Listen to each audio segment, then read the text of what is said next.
Hello po, may papakita ko sa inyo isang halaman na maganda din ang benepisyo na may ibibigay nito sa ating mga katawan.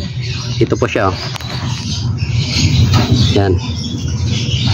Yan, may bulaklak siya na violet, blue. Yan.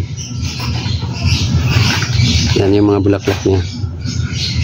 Alam nyo ba na maraming benepisyo yung makukuha natin dito sa bulaklak na ito? Yan. Ang tawag nito, mga lods, ay blue ternate.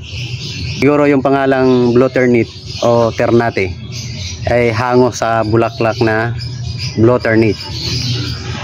Ngayon mga lods, alamin natin kung ano ang mga benepisyo na makukuha nito sa blue ternate. Ayan mga lods, ang benepisyo na makukuha natin: pampatalas ng memorya, antioxidant na rin siya mga lods, pagbababa ng blood pressure, anti-inflammatory na rin siya mga lods, pampaganda ng balat o buhok, pampakalma o anti-stress. Ito paano gamitin at paalala mga lods. Maraming benepisyo siya mga lods, di ba?